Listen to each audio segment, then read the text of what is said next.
I'm Crystal. And I'm Steve. And we are the co-hosts this week of The Dirt on the Past. Now, you might have noticed that Nancy is not with us today. Nancy had an emergency, so she wasn't able to be part of this podcast. So we're pulling in Steve Durbin. And you've heard us mention Steve before. He is the one who records every single one of these podcasts. And he is the third member of this team, but you never hear from Steve. So we're excited that Steve is going to get to talk this time. Well, I'm a poor substitute for Nancy, but I'm happy to be on the other side of the mic. Well, we're so glad you are, Steve. Thanks so much. So this week we are sitting at the Extreme History offices speaking in person with Mark Johnson, historian and author of The Middle Kingdom Under the Big Sky, A History of the Chinese Experience in Montana. And we are so excited to talk with Mark today. But first, I just wanted to ask Steve, how was your week? Well, this was actually a big week for KGVM, our community radio station, where this podcast airs. This was our 4th birthday celebration. Oh, wonderful. So, yeah, we've been 4 years on the air now. We've actually been around for longer than that, but 4 years broadcasting and, developing our platform for community radio here in Bozeman and Gallatin Valley. Wow. Well, congratulations, good run so Steve. far. Yeah, and you were one of the first people who had this idea of KGVM, the community radio station, and have been with it since the very get-go, right? Well, I was certainly not one of the first, but okay. I signed on at some point and I was very much devoted to this particular cause, and it's great to see it come to some level of fruition, and we hope to keep going higher and farther. Yes. Well, wonderful. We're so glad that it's in existence. And so thanks to you and all the folks who have made that happen. How about you, Crystal? Well, it's been a very busy week. We're gearing up for walking tour season. So we are training new tour guides. We are walking. I've been walking out in downtown Bozeman at least once a day this last week, trying to get everybody ready for our walking tour season that starts Memorial Day weekend. And so we have some of our old tours, but we have at least 1 or 2 new tours as well that are going to debut this year. So we're getting those up and going, which is pretty exciting. It's a great time of year. And so if you're in the Bozeman area, make sure and come on a walking tour this summer. We have some of our guides that have been with us for a long time, but we have some new guides that we've trained up as well. So it's very exciting. But we should probably, Steve, get back to our guest who is waiting patiently. So welcome, Mark. We're so glad to have you here today to talk about your new book. It's great to be back. I always love partnering with the Dirt on the Past and the Extreme History Project.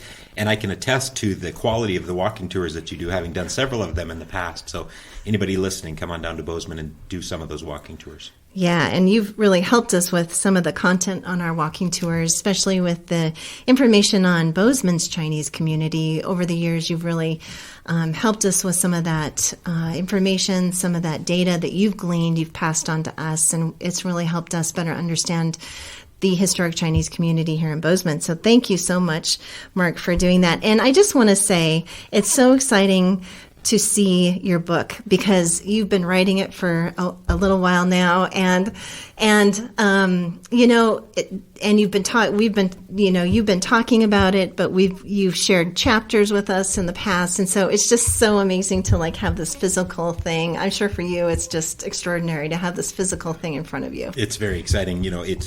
I've been working on parts of this project for 12 years. Wow. Early on, I didn't realize there was a book in it, but the more that I dove into the archives, every time I dove into the archives, a new piece would emerge. And sometimes those pieces took several years to make sense of and to contextualize, to really truly understand.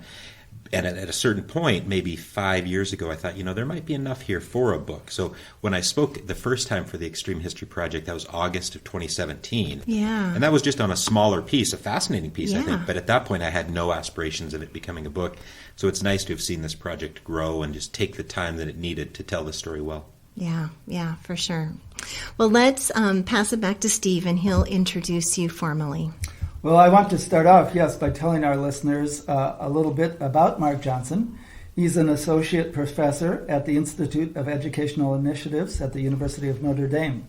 In this role, Mark works with the Alliance for Catholic Education, partnering with middle and high school social studies teachers who serve in under-resourced Catholic schools across the country. In his history interests, Mark focuses on the Chinese experience in his home state of Montana. Previously working in Shanghai, China, Mark brought students with the necessary language abilities to Montana to translate several collections of documents from the state's historic Chinese communities to work to tell the history of Montana's Chinese in their own words. So, Mark, thinking back when you started this project and really started your interest in history, what brought you to history? Were you interested in history as a fourth grader in elementary school, or did you come to history later? So first question, when did you come to history? Why did you come to history? And then why did you come to the history of the Chinese communities in Montana? You ask about fourth grade. I can remember the books that I was reading in fourth grade, and they're all history. I loved history when I was a kid. I loved reading about history.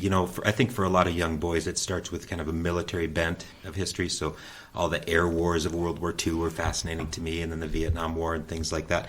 But I also remember going on road trips, and my family, my mom and dad are both from Wyoming, but have lived in Montana since the early 70s.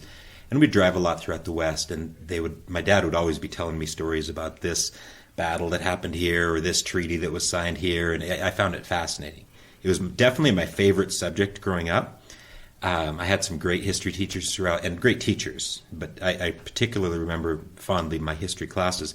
When I was leaving high school, my guidance counselor said, "What do you want to do, Mark?" And I said, "Well, I want to be a history teacher and a football coach." And my dad's a football coach, Oh, yeah. And my guidance counselor said, "They're a dime a dozen. You'll never get a job."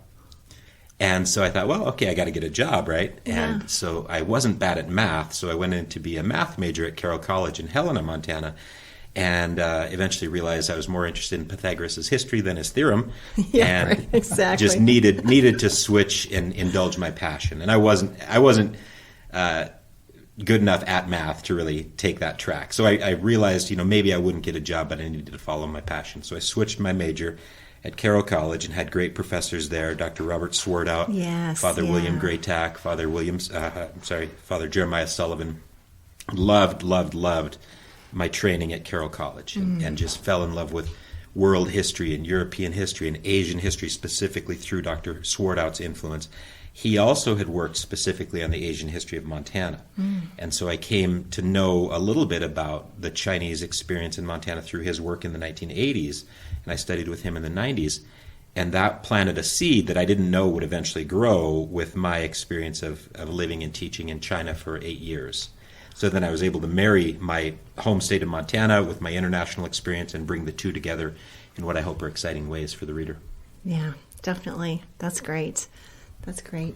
Well, we're excited to talk with you today about your newly published book, The Middle Kingdom Under the Big Sky, A History of the Chinese Experience in Montana. This book explores the Chinese experience in Montana through the lens of a large collection of primary documents left by Chinese pioneers, translated into English and discussed in this book for the first time. This collection, spanning the 1880s through the 1950s, provides insight into the pressures the Chinese community faced, from family members back in China and from non-Chinese Montanans, as economic and cultural disturbances complicated acceptance of Chinese residents in the state. You reveal, through the actual voices of the Chinese, the personal agency Chinese Montanans displayed in the history of the American West and China. Can you tell us more about the documents that you used? What were they? Where did they come from? Who translated them? And how did you use them in your research? Thank you for the question. It's a long process, and I want to preface, before I talk about the documents that I and my team found and translated, I want to just preface it with a quote from somebody you've featured on The Dirt on the Past previously, Dr. Christopher Merritt, right? Now he's down in Utah as the State Historic Preservation Officer. Right. He did amazing work on the archaeology of Montana's Chinese communities. And in that work, he noted this absence. And so I read from his assessment of a problem with telling Chinese Montanans' history. Lack of primary source data hinders the historical study of Chinese in Montana and realistically most other regions of the diaspora. Due to their generally low social status, a significant language barrier, and inherent racial stereotyping, Chinese populations do not fill the pages of historical documents. Furthermore, few primary historical accounts from their perspective in Montana or China have been identified to date. The most unfortunate part of the Chinese story is that by the 21st century, the majority known about this population is from anecdotal stories in Montana's press and by biased primary resources. He's not wrong about that. And so most of what has been told about the Chinese history has been through newspaper accounts or non-Chinese sources that doesn't capture their motivations, their perspective, their hopes and dreams and struggles. What we found at the Montana Historical Society allows us to do that. So in 2010, I came across, with the help of the great Montana Historical Society researchers, a box of documents all in Chinese, letters from southern China to a gentleman working in Butte, probably working as a laundry worker in Butte. These span from the 1880s to the 1920s. They were all in Chinese, and I asked the researcher, I said, have you ever, had these translated? And he said, no, we don't know that many people who read Chinese. This was in 2010. Turns out they had attempted a brief translation in the late 80s. They got a linguist from the University of Montana to assess them, and he had Chinese language abilities. His assessment was they deal with family matters and they're of no historical import. Wow. When we translated them through a long process with my team that I'll explain in a bit, he was right about the first part. They did deal with family matters. I think he's wrong about the second part. I do think they are historically important. So working with those documents, again, written in the 1880s to 1920s, in a calligraphy that's hard for modern readers to read, and in a style of Chinese writing that's hard for many mainland Chinese people to read, we had a difficult time of translating these.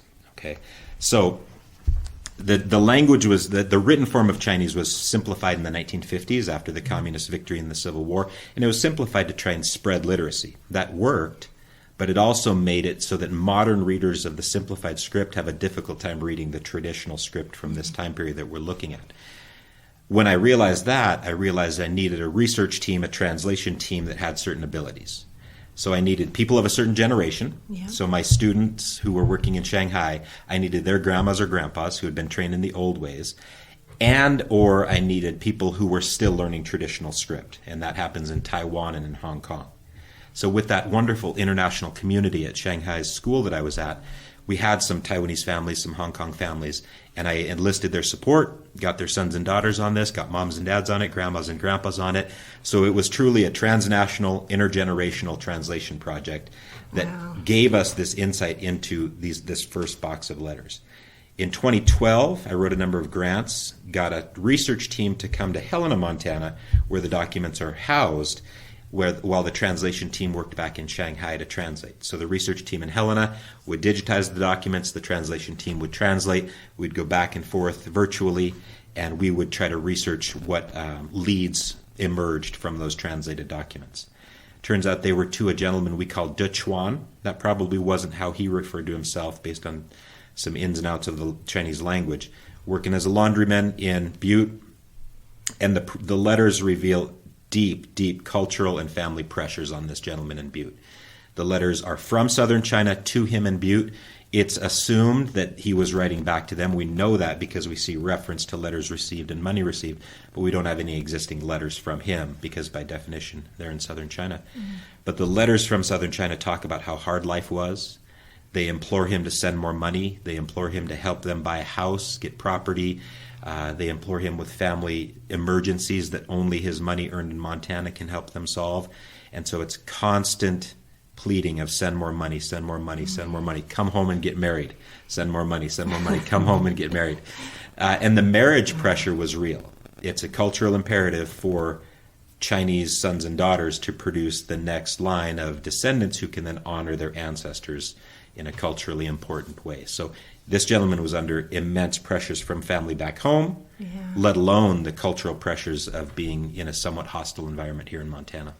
Was he making enough money in a laundry in Butte to send that much money home? I maybe we can speak to that a little bit. His cousins thought so. His brothers thought so. His mom thought so. They write that he had very good money because he had such a stable job, and his hands are covered in gold. The records in the Montana Historical Society archives also show that he was going into deep debt here to send every penny he could back home. And it was never enough. Over that span of 40 years, the requests for money never abate. Wow. Yeah, and you mentioned in your book that they kept pressuring him with the health of his mother, that his mother was sick. They need more money. His mother wrote, "I'm sick." Yeah. So it's kind of a sad story too. Actually, if I could read from his mother's words, we Yeah. have one letter from her. We have a number of letters from the brothers and pressuring him and informing him. of what he needed to do culturally, and they were relying on him. There were other brothers spread around the world. There were some working close to home in southern China, some working in the Philippines, some working in New York, some working elsewhere. So it was a diverse earning strategy to try and support life in southern China. But they write, and these are from his various brothers. One brother had really not fulfilled his obligations. This gentleman's name is De Shu, and he had disappeared for a long time, was not sending money home, was not fulfilling his obligations. He reappears penniless, and we do hear from him as his mother's saga plays out. So our kind mother is in very old age and towards the last few years of her life. If you've made your fortune, please come back home. That way you can repay Mother the grace of her parenting, and our brothers could sit together, chat, and enjoy being together. Then we hear from his mother. Last month I was very sick, but luckily the illness is cured. However, I'm not completely recovered yet, thus money would be helpful. I only wish for your health, but please work hard. Now, how many moms with a kid working in Butte have written or thought this next line? Don't waste your time wandering around in casinos or red light districts. When you get money, regardless of the amount, return home immediately. After that, you may return to work again. That's the only correspondence we have from his mother, but then his brother De Shu writes to De Chuan in Butte. Mother is so old and weak now. When you have enough money to purchase a boat ticket, I hope that you can come home to visit. It is our biggest wish to see you come home. Later he writes, our mother had been sick since last June. Sadly, she passed away the evening of September 18th last year.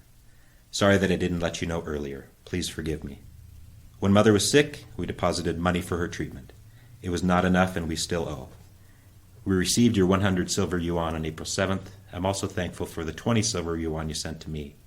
Since we still owe money to others, could you please send us more so that we can clear our debts? How I hate that Mother has no money for burial. So he's stuck in Butte, not able to reconnect with family. I think his immigration status was precarious, and he knew that if he left to go home, he might not be able to get back to his earning potential, and the family would suffer if he lost his job. Right. How did he actually send money? How did that work? It's a good question. There were three main ways to send money. One was to send it with a returning relative. That was the most trustworthy, but also the least frequent. Now, there was quite a bit of movement back and forth between China and America, but you can't count on that enough to meet your family's needs. Another was to hire a courier for a 5% fee, and they would take the money directly to your family, but that fee was pretty steep. The most common way was to use something called a Gold Mountain firm, and those were usually the Chinese mercantile stores in most, cities throughout the American West that had a large enough population to have a mercantile. So in Butte, it was the Wachong Tai Mercantile Store, which is right next to the Mei Hua Noodle Parlor. And for a 2% fee, you could send money back. Usually, the mercantile would wait until enough investment had been accrued and then buy a commodity. So turn the capital into a commodity, ship it to Hong Kong, sell that commodity for a profit, and then parse out that money to the families to whom it was owned. Yeah. And so then on the other side, there'd be a notice put in local newspapers of, De Chuan's family has a correspondence or has something, and they would go and receive it through that Gold Mountain firm. Gold Mountain is what they called America, Jinshan. So the Gold Mountain firm was a banking system to facilitate those remittances. Mm-hmm. And that area of China that De Chuan and most of the Chinese who came to America came from, Taishan County. In 1930, there was a study done that said as much as 80% of the income needed for Taishan was earned overseas. It was life and death for these men to earn the money to support those families back home. And did you get a sense of how reliable communication was? Is there any reference to any lost letters or anything like that, or could they pretty much count on things getting through? It's a good question. Those three, it was clear that De Chuan used all three of those methods. And a couple of times in the letters, we do see something of like, you mentioned money having been sent in March, but we never received it. Who should we go and talk to? Yeah. So it did break down every once in a while, but it was also clear almost every letter that we translated referenced thanking him for the money that he had just sent. Mm-hmm. A couple of times it does appear that it broke down, though. Mm-hmm. Pretty amazing and pretty complex transnational finance system in the 1880s and 90s, right? Yeah, definitely. You talk a lot about the Gold Mountain firm in the book. That was fascinating. So folks will have to read more about that. But so, Mark, we've had you on the podcast before, and so we want to cover different topics today than we did the last time we talked to you. But I do want you to start off, and you've kind of already started off in this way. But tell us a little bit about why the Chinese started immigrating to the States. What was pushing them out of China, and what was pulling them here? And I guess financial reasons definitely played into this. Yeah. This region of southern China had always had a lot of out-migration for work, mostly throughout Southeast Asia, going to Malaysia, Indonesia for work and things like that. But in the 19th century, that out-migration intensified, and it intensified for exactly the reasons you just said, the push factors and the pull factors. The pull factors on this side of things was definitely the gold rush in 1848, 1849. So they came to California and then followed the precious metal strikes as they happened. First in California, and then it became difficult for Chinese miners to make a living there, but then in Colorado, Nevada, Idaho, and in the 1860s up here into Montana. Sometimes they were working in the placer mines of those areas. A lot of times they provided services, laundry, restaurant work, gardening for fresh vegetables. Oftentimes the Chinese in the American West were pushed out of the most lucrative occupations and into these niche occupations that were important for the functioning of mining camps, but maybe not the highest earning possibilities.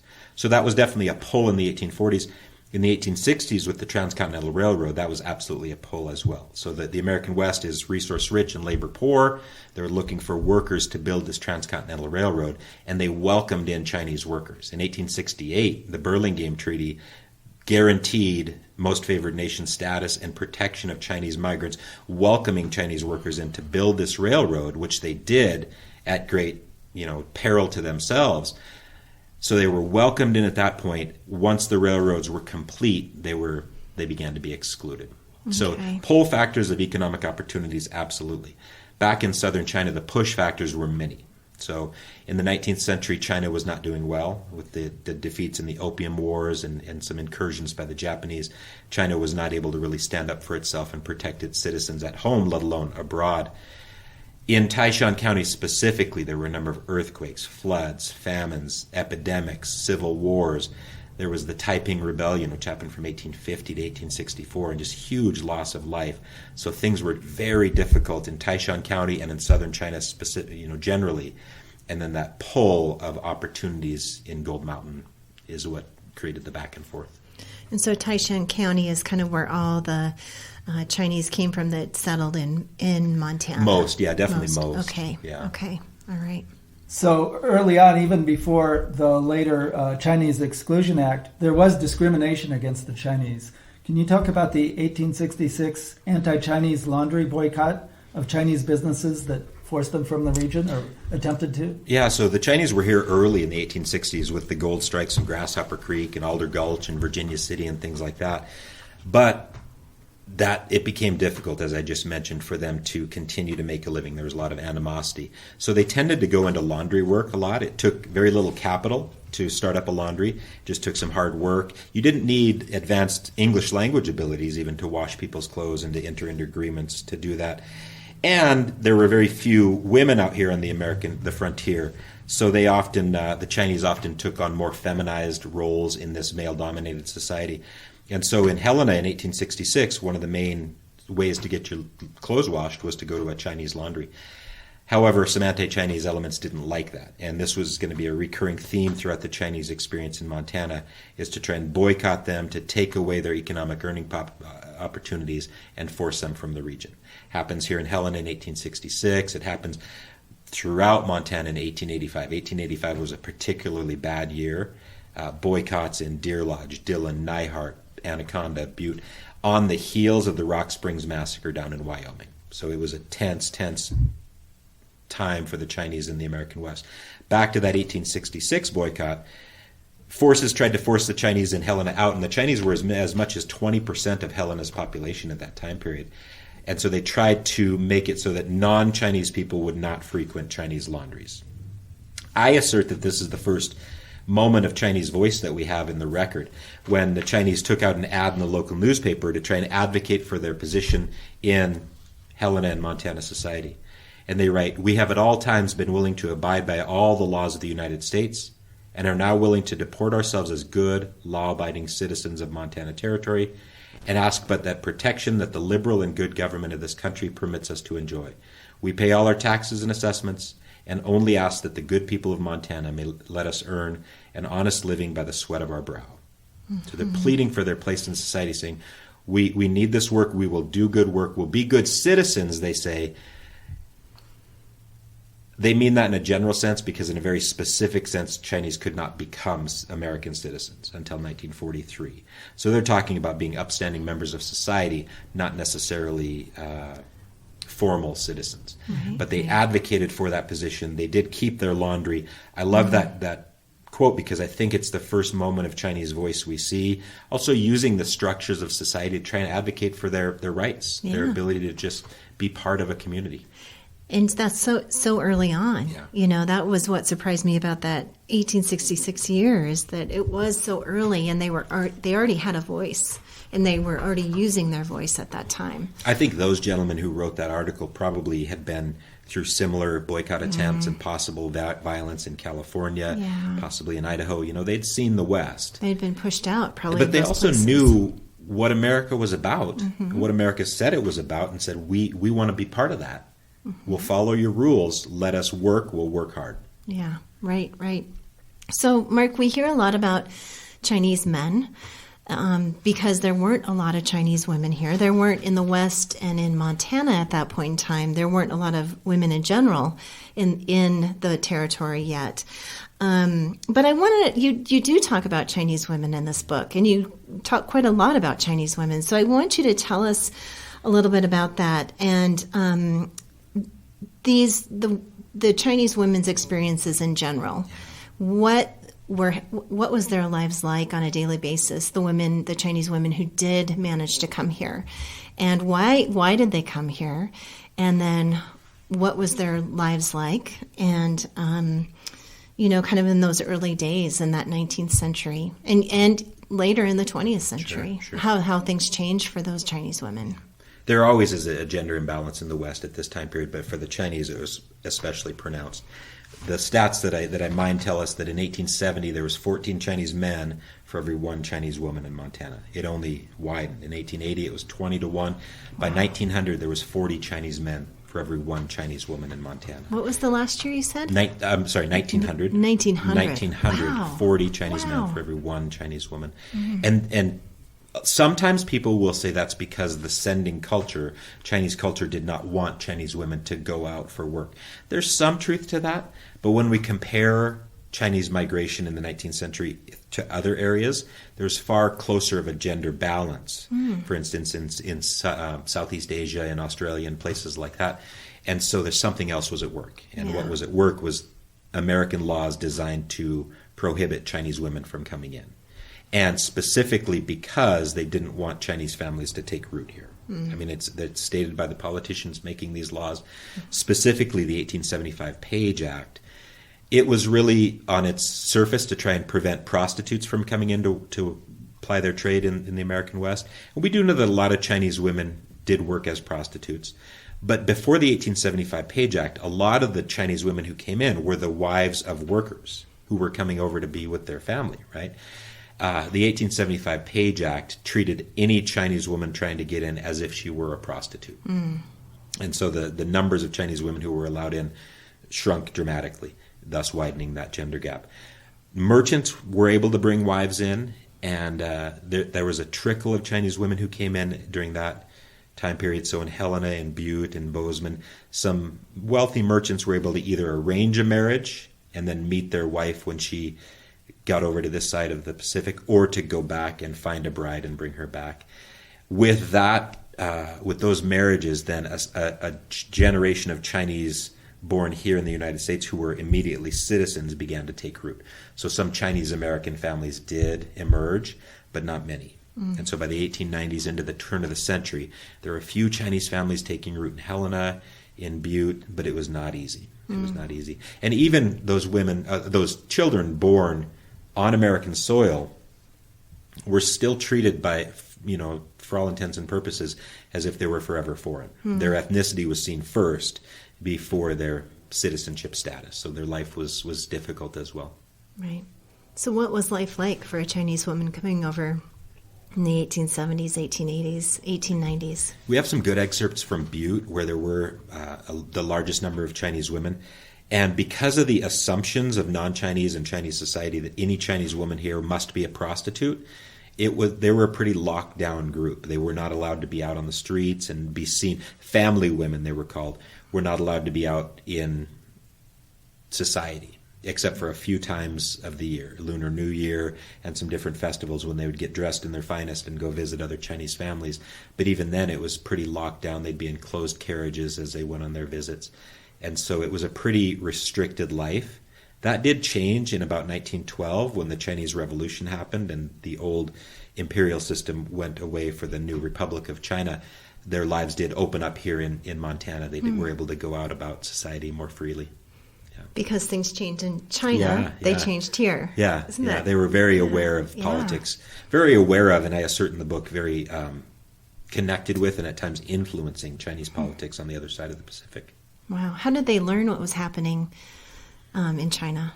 A lot of times those letters back and forth would report political events. Okay. Yeah, and then as I talk about in Chapter 4, there were a couple of exiled Chinese reformers who couldn't go back to China but were very well connected with Chinese politics and actually found a lot of support here in Montana's Chinese communities. So they would have absolutely known the latest current events on Chinese politics. Okay. Wow. It's such a close connection. It's a lot closer than we think. It's an ocean away, but it's so close. And you think with modern technologies, that must be how we are so connected. I don't want to pretend they were as connected as, an iPhone lets us be now, but they were surprisingly connected, surprisingly mobile, truly transnational. Yeah, completely. Well, let's take a quick station break. So you're listening to The Dirt on the Past with co-hosts Crystal Alegria and today Steve Durbin on KGVM Bozeman or wherever you find your podcasts. We are speaking today with author and historian Mark Johnson about his brand new book, The Middle Kingdom Under the Big Sky, A History of the Chinese Experience in Montana. Mark, in your book, you talk about a few notable Chinese women with connections to Montana. One of those was Ah Hee-yong. Can you tell us about her fascinating story? Yeah, and I was very, very pleased that I had enough material for an entire chapter on the issues relating to Chinese women for the book, but also I try to weave gender throughout every chapter. So I do try to right that wrong of them being written out of the historic record as much as possible. And there's a couple of fascinating stories of Montana's Chinese women that are just, some of them are just filled with high drama and intrigue and murder and revenge and kidnapping and things like that. But the story of Ah Hee-yong is, I think, to our recent point, very modern. So Ah Hee-yong was born in Hawaii, territory of Hawaii, in 1903. With that came American citizenship, but she's definitely of Chinese ethnicity. Very bright young woman. She majored in education and also theater, and so she wanted to further both of those careers. So she got accepted into a master's program at Columbia University in New York. It was difficult, though, for her to get into America proper from Hawaii because of her Chinese ethnicity. She was finally let in is qualified kind of status, goes to Columbia and excels. One of only 50 women in American higher education, Chinese women of Chinese ethnicity in American higher education at the time. As she's studying at Columbia to earn her education, her master's in education, she's also acting on Broadway. And she That's gains phenomenal. Yeah, she's a multitasker, right? Yes. So she gains a lot of acclaim and is rubbing elbows with some pretty interesting people. This is the early 30s, Broadway and Hollywood is kind of taken off. And so she meets a gentleman named R.A. Brett, who's from Montana and is a mining engineer and a financier. And she actually goes in with R.A. Brett to try and help secure Chinese finances to restart gold mining in Montana in the 1930s. So this woman from Hawaii who studied in New York is traveling across the nation, visits Montana, and tries to be this Chinese female entrepreneur, Chinese-American female entrepreneur to restart gold mining. So she does it, and it's proclaimed that she's the only Chinese mining engineer in the world.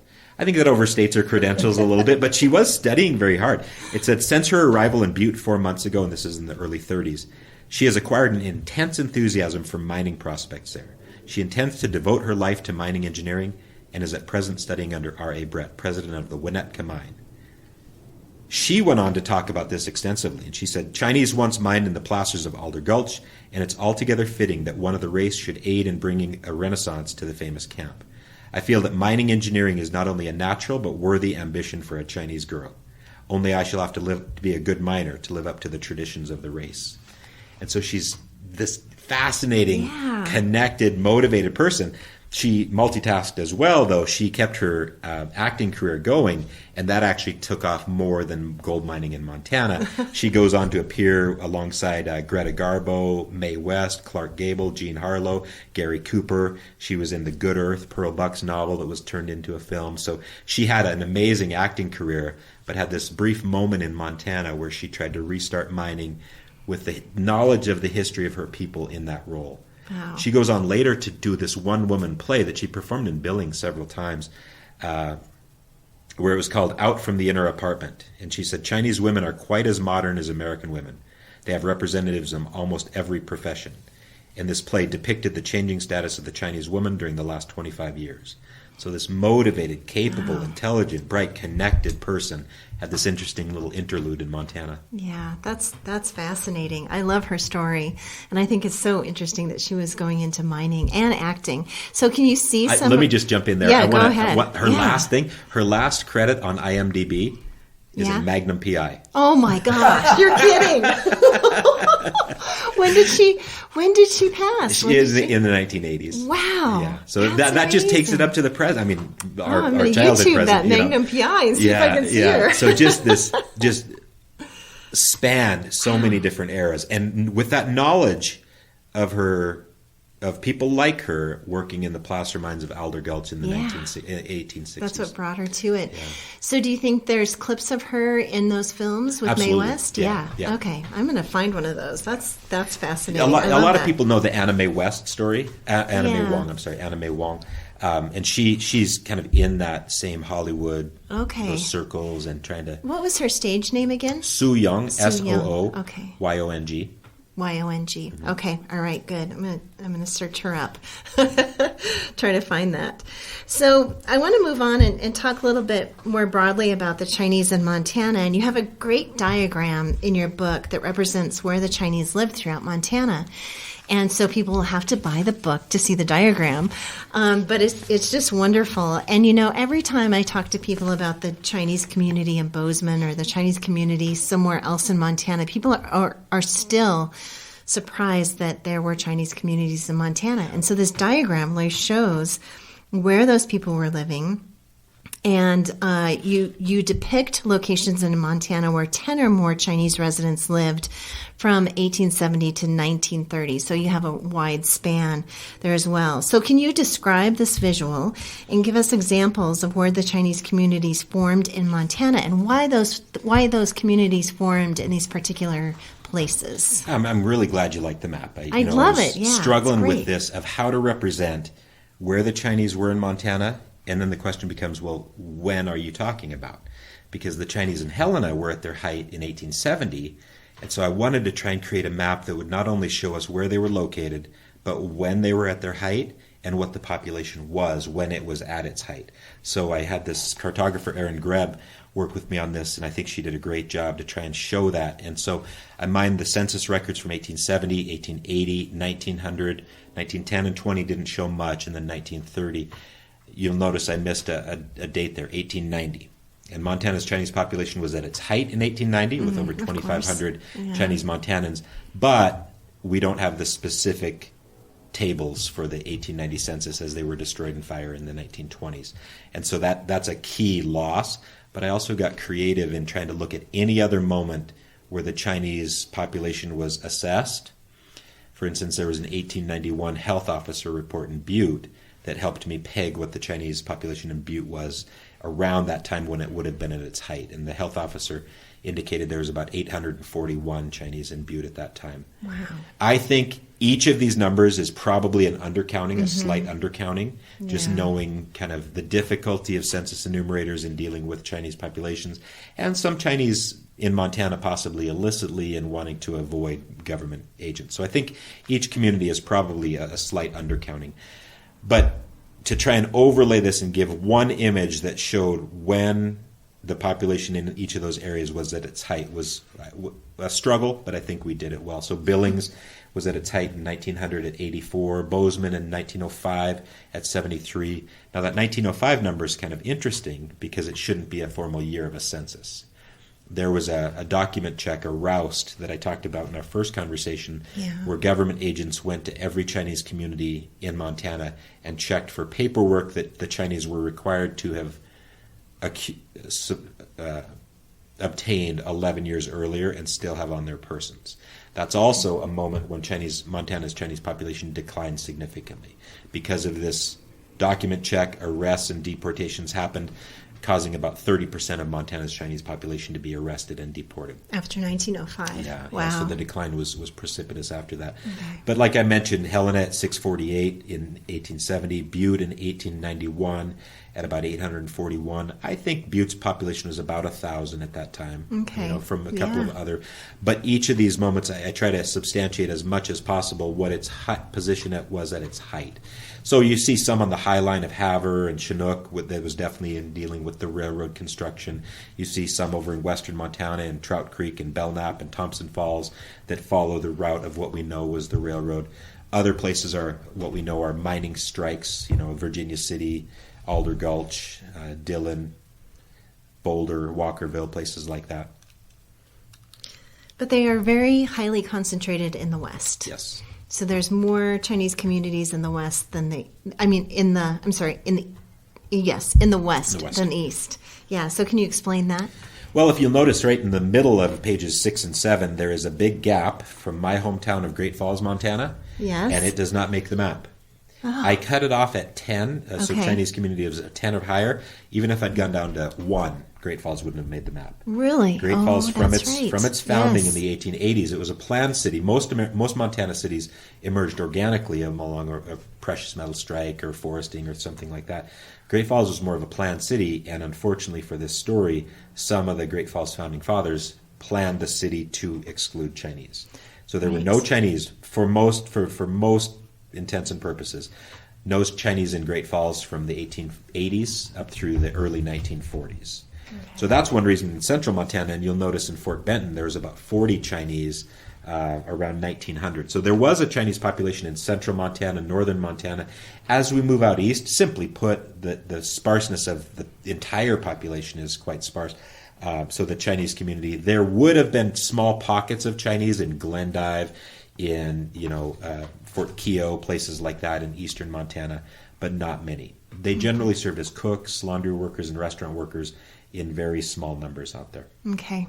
And you do see them along the railroad lines. Yeah. So that's probably a result of the railroad to a certain degree, but probably we're coming over from mining work as well, and then establishing those laundries and restaurants. And because of this map tries to encapsulate multiple dates, you might be safe in assuming that somebody who was in Helena in 1870 might have appeared in Billings in 1905. Right. They stayed in the state to a pretty surprising degree. So this is not a static map. This population was quite mobile, quite interconnected in the state, and so it doesn't capture that movement necessarily, but I think it captures that time at their height and where they were and when they were at their largest numbers. Yeah. Mark, I hear you're involved in a project funded by the Montana History Foundation in partnership with the Maiwa Museum to translate Chinese headstones in cemeteries located in Helena, Bozeman, Billings, and Butte. You'll identify the individuals commemorated, research their lives and experiences while they lived in Montana, and additionally, a team will use the translations to identify home villages for Chinese Montanans and connect with descendants and extended families. This sounds like a great project. Can you tell us more about this? Yeah, I'm just so pleased to partner with the Montana History Foundation. They've been so generous in extending this grant opportunity, and through then the organization of the Maiwa Society in Butte, which is key in telling the Chinese history of the region. So we're partnering with the Montana History Foundation that does a lot of work in cemeteries in the state. And what we're going to do here, there's many Chinese cemeteries across the state, but for cultural reasons, they didn't want their bones to reside outside of China in perpetuity. And so after about 5 to 7 years, their bones would have been exhumed and returned for reburial in southern China. So most of the Chinese cemeteries across the state are lost and probably don't have many remains left. For instance, we know there was a Chinese cemetery in Missoula. It's now under a residential neighborhood in the Rattlesnake district of that city. Yeah. But there are 4 places in Montana, at least 4, that have stone headstones that have Chinese writing on them. Butte is definitely the largest, in Mount Moriah Cemetery. We were just down there on Saturday to do what's called the Qingming Festival, or Tomb Sweeping Day. Bozeman, Sunset Hills Cemetery in Bozeman, has about 6 or 8 Chinese headstones. Mountain View Cemetery in Billings has about 6 or 8. And then Forest Vale Cemetery in Helena has about 6 or 8 Chinese headstones. So what the plan is again, these are written in traditional script, so you need somebody who can read that older version of the writing.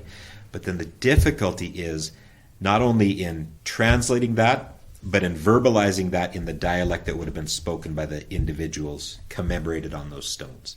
And that dialect is Taishanese. We've talked about that county of Taishan. It's a very specific dialect. It's not, a lot of times people will say, well, it's Cantonese. It's close, but it's different. So we need to get as close as possible to how the Chinese commemorated on those headstones would have verbalized their own name. And just to translate the characters into spoken Mandarin will not get us there. So we need someone who reads traditional script and can verbalize it into Toisanhua or Taishanese, so that we can understand how they verbalize their name, and maybe then find that individual in census records, in newspapers, in immigration, in court records, to try and build an understanding of what that person's life was like. On each of those headstones is not only when they passed, their name, given name and family name, but the village from which they came in southern China. Oh, that's good. So that hopefully we can connect. We've got somebody on the grant who's an expert in Taishan's geography and village life, connect back to those villages and maybe access genealogy books from those families to build this picture of the family and this one or more person who came from Taishan to Montana, what they know of that person, what we can fill in of that person, to just build a global understanding of Chinese Montanans and their connection back to the village. I love that so much. I can't wait, because you're going to do that here in Bozeman. Yeah. So I can't wait for that project to start. The person who's helping us with that is a linguist out of the University of San Francisco named Dr. Genevieve Liang. And so she'll do the traditional writing, translating into spoken Taishanese. And then Peter Lau out of New York is our geographic expert. He'll be working with teams on the ground in southern China to try and make those connections and just build that story. And I'll be working in the archives here of when we identify those individuals in the non-Chinese record to try and build a full story of their life. Oh, how great. So maybe we'll even find out if those remains made it back to the family and they know where those remains are. Yeah, it'd be great to see where they're buried in their second burial back there. Yeah. A lot of times people talk about the principles of feng shui in a Taoist sense of wind and water and harmony in the universe. And they want to see that in Chinese cemeteries. I don't see that here on this side of things, that they were buried with feng shui, with a mountain in the back and 2 hills on the sides that went down towards water, with kind of geomancy kind of written into how they were buried. I think that would have been done in their second burial back in the village back home. Yeah. So if their remains were successfully returned, and we know many of them were, then descendants honor the ancestors still to this day, making things come full circle. Wow, that would be amazing. Yeah. Do you have any hopes that by making these connections back to their home, you might be able to recover some letters that were written from Montana? Do you think that's possible, or is that too much of a stretch? My fingers are crossed. I don't want to get my hopes up. I think with just knowing Chinese history of the 20th century, at certain times during the communist rule, it would have been dangerous to have foreign connections. And so I don't know if many letters from America would have been kept. It's possible. I think what we will probably be more likely to encounter is oral tradition of what that person experienced, why they went, if they came back, who is still connected in a lineage sense to that person. Mm-hmm. Yeah. Oh, I can't wait to hear. Yeah. Have you started this project? Is this started, or is it? I've photographed Billings, Bozeman, and Helena, and sent them to Dr. Leung. Oh, good. I have to photograph Butte, and then she's actively working on the translations now, and I'm waiting. We also will host a teacher institute for Montana teachers, for 20 Montana teachers, to try and help them integrate this Chinese history into their Montana classrooms. Great. That will be held in May of 23 in Nice. Butte. in coordination with Tomb Sweeping Festival next spring. Oh, beautiful. So come Wonderful. down to Butte. Montana Yeah. teachers, middle school, high school, elementary teachers, come down, learn about the Chinese history of Montana, learn about the cemetery project, study in Butte, and take this back into your classrooms. The Montana History Foundation is also providing a copy of the book to each of Good. those participants. So Great. it's a well-funded process, and we're very happy to have the partnership. Good.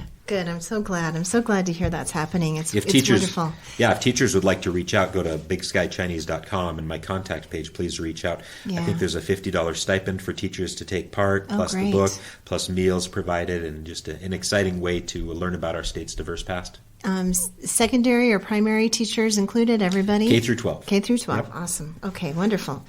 Well, good. Well, that sounds like such an amazing project, and we're excited to hear what you find out about the Bozeman residents who are buried there as well. You know, the Bozeman Chinese and Japanese, I think, are there. So, but of course, you'll just be focusing on the Chinese. Is that correct? Yeah.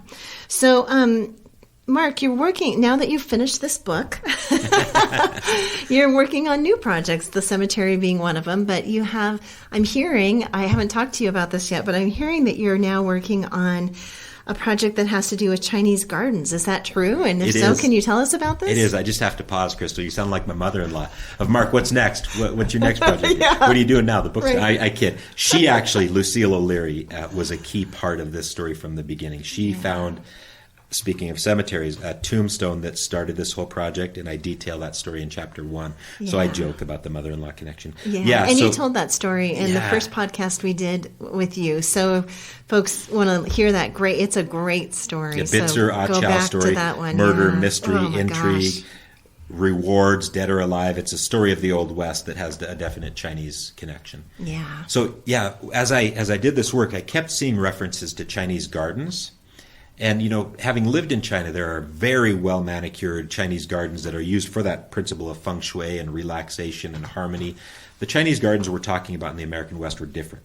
These were producing fresh vegetables to feed the mining camps or the logging camps or whatever it might be. But most cities in Montana had a Chinese garden. Definitely Helena, Butte, Billings, Bozeman, and smaller towns. Boulder, I've got a map that indicates where a Chinese garden was there. And the Chinese workers, this was probably closer to what they had done back home before coming to America. They hadn't really mined gold back home. Yeah. They hadn't really built railroads back home. They had been involved in agriculture back home. So I think this was probably, and they didn't do laundry work or restaurant work necessarily. Yeah. So this was probably closer to their true, occupational experience. And so in these towns, Montana is such a northern climate, it's difficult to get things to grow. I'm thinking about when we're going to plant our tomatoes coming up soon, and by Friday it's supposed to freeze. So, we've got all these things on our mind. Freeze and snow. But they used innovations in fertilizer, innovations in greenhouse technology, innovations in irrigation to make Montana's terrain and climate produce vegetables that really surprised non-Chinese Montanans. Wow. And they brought these to market in what's called truck gardening or peddling. Sometimes they were walking down the streets and peddling. Sometimes they'd have customers that they would visit on a regular basis. But bringing things to freshness and to market at times of the year that surprise non-Chinese folks in this region. Wow. Well, we have a story here in Bozeman of a man who had a Chinese garden along the creek, and he would sell celery. Yeah. And so that, that's not something you think of as a Montana vegetable. So I've always wondered, well, how is he growing celery here? And I've got some sources that talk about when things are going to be ripe and how much they're going to charge. Wow.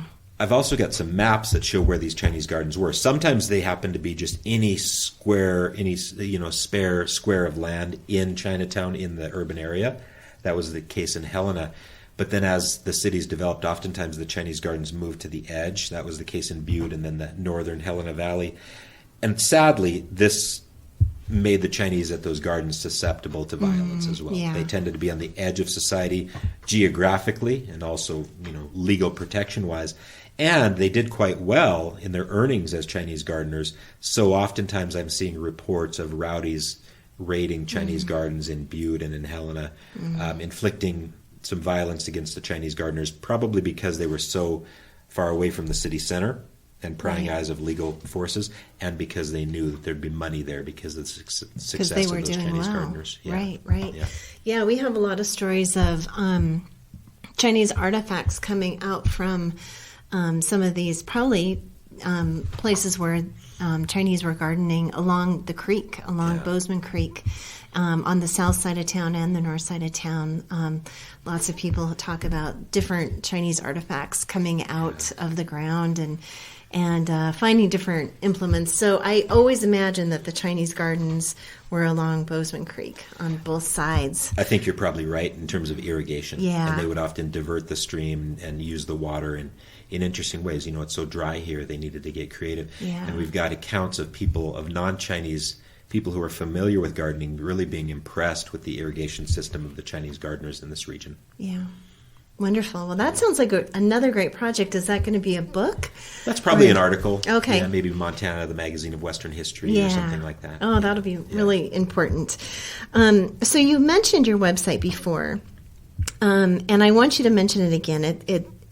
I'll mention it. It's bigskychinese.com. And you have some amazing resources on this website. You have curriculum for students. You have information on your upcoming events. You have information on your cemetery project, which I'm sure you'll keep updating.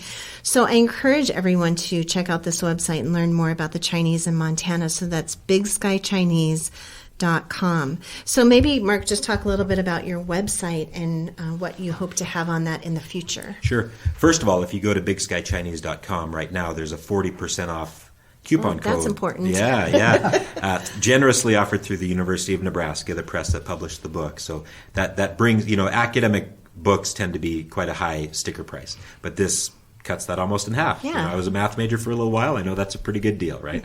Yeah. So please visit that and use that to get the book and read it and share it. On this website, I've got, again, the cemetery project, so you can see some of those headstones, and you'll see the mapping that we attempt to do and the stories we attempt to tell. What I'm hoping to develop most is that curriculum that you mentioned. I've got a team of 8 teachers across the states, and actually one in China, working on lesson plans based somewhat in the book, but also just in the Chinese experience in Montana and the broader American West for middle school and high school teachers. So there's one teacher who's working on a lesson plan on Chinese cuisine, chop suey and noodle parlors and things like that, how that developed, why that developed, what purpose it served. One teacher's working on the issue of gender in Chinese communities. One teacher's working on resistance in Chinese communities and how they stood up for their rights in an often hostile environment. One is working on the push-pull factors in a general sense, like we talked about, understanding where they came from and why and what drew them here to this part of the world.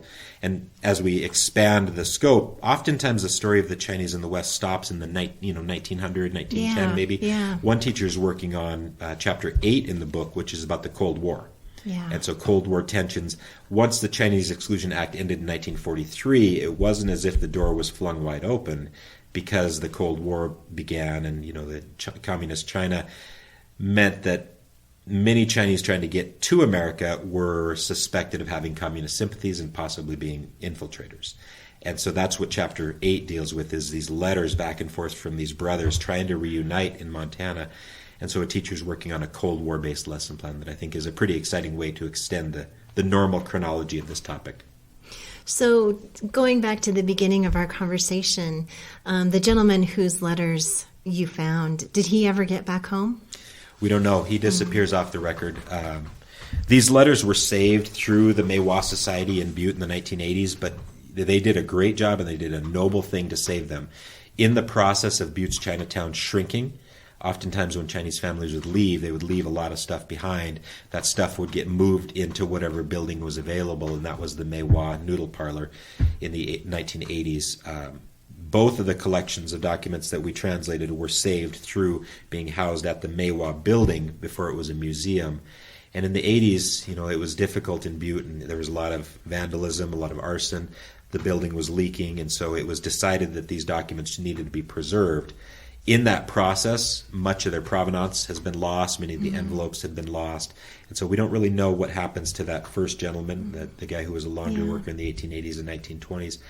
The second set of documents that deal with the Cold War period, we do know what happened to that gentleman. Okay. He was in Butte from the 1930s through the 1950s. desperately trying to get his brother to join him out of war-torn southern China. 250 letters talk about this process back and forth. He's pleading the government, the American government, to let his brother in.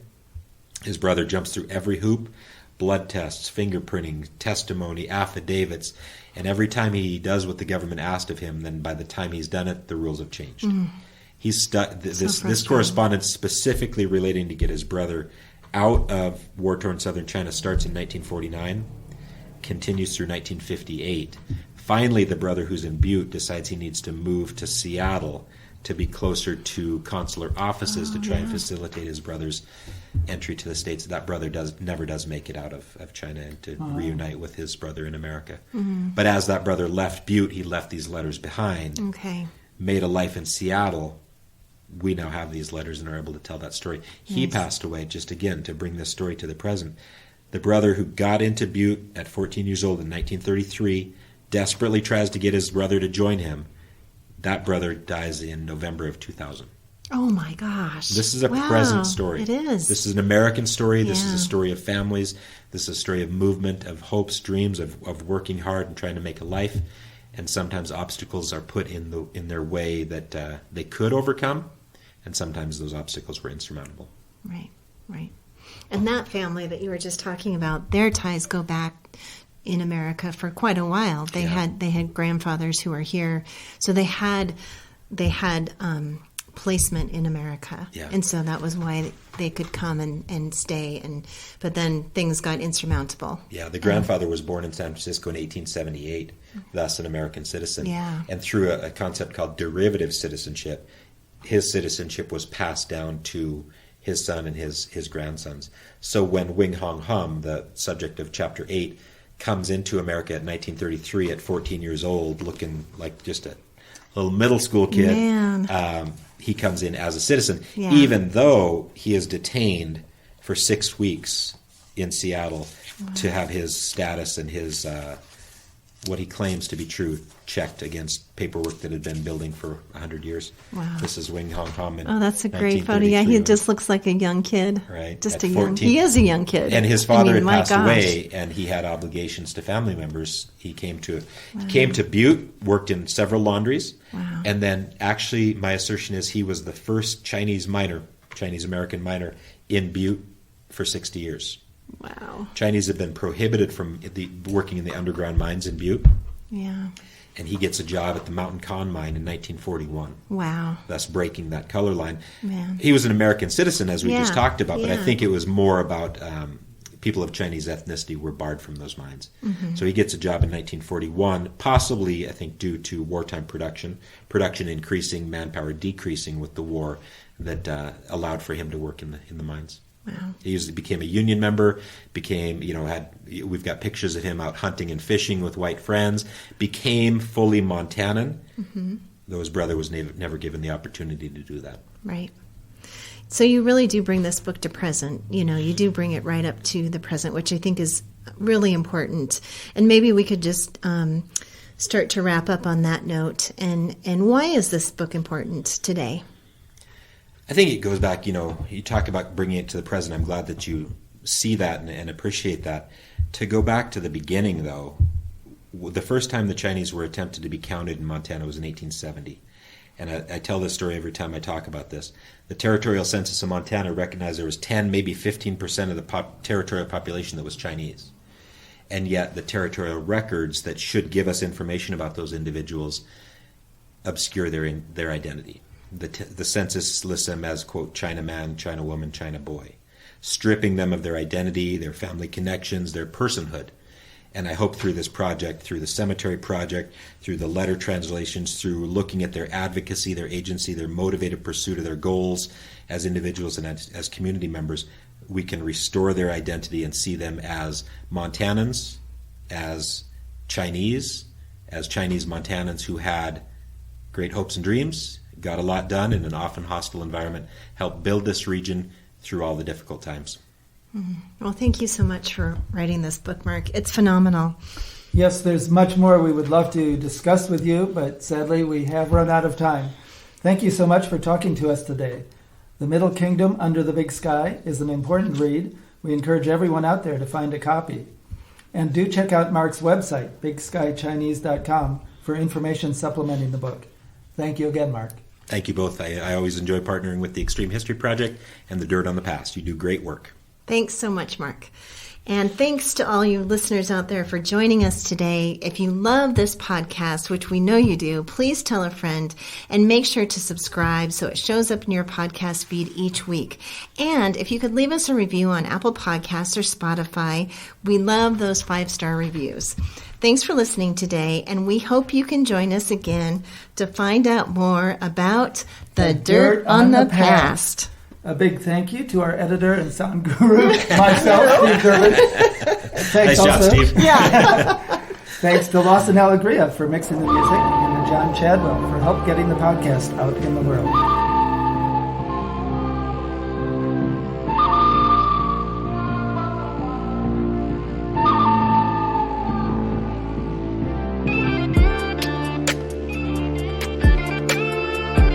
You're listening to The Dirt on the Past, a show on history and archaeology and why it matters today.